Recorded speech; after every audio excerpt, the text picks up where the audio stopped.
Come with me and I'll tell you a story in education. The early 1980s brought the start of integration. The thinking was that schools should change and from old ways untether. For all needs there'd be support, so all could learn together. In the late 1970s, there'd been this huge report into where shall we place disabled kids. And for the first time in history, it came up with a recommendation that led to a law. And it said disabled children should be in mainstream schools, provided certain conditions were met. Honestly, most people didn't want that. The professionals didn't want it, the politicians didn't want it. We got hold of the law and promoted it and summarised it and helped parents understand it and helped professionals understand it. So CSIE was set up as a lobbying and campaigning organisation, and it was established in 1982 with a specific focus to improve inclusive education for all children and young people, and especially for those who have labels of SEND, special educational needs and disabilities. High moments of CSIE's work was the publication of the Index for Inclusion. It went into 40 translations. The index was a tool which had 3 dimensions, which was the school itself, the community it was in, and what we were actually doing in the classroom. So it was like holding a mirror up to your face and seeing what of these things are we good at and what are we not good at.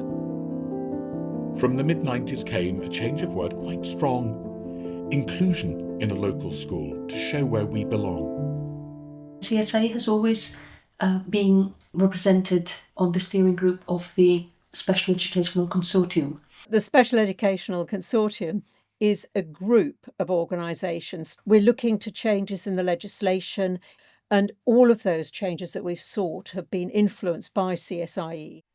CSIE was actually part of the ad hoc committee that wrote Article 24, the education article, for the UN Convention on the Rights of Persons with Disabilities.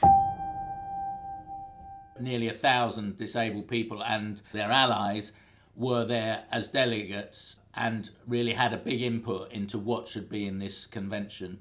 The argument was won by disabled people arguing it, but CSIE supported it, and it was useful to have them there doing it. The word inclusion grew with time from just SEND, all aspects of diversity. It slowly came to be.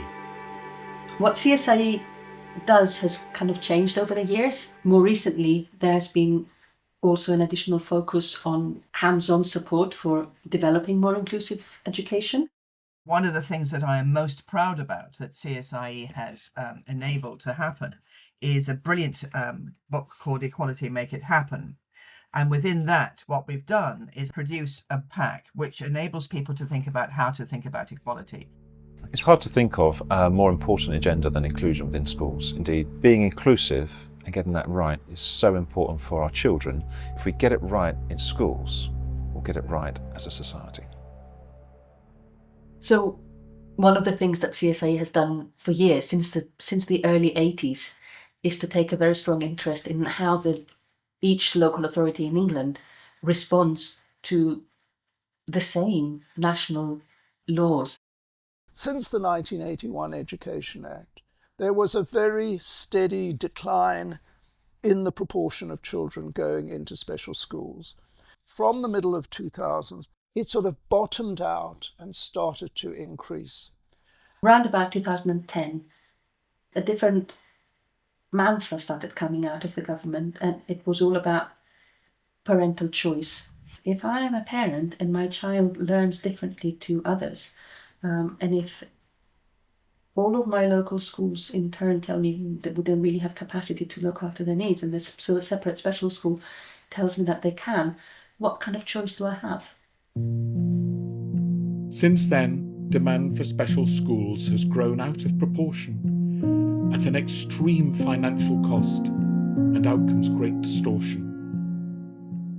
So after a very long time of feeling that we've been going backwards, it feels very refreshing to have civil servants at the Department for Education speaking positively about inclusion.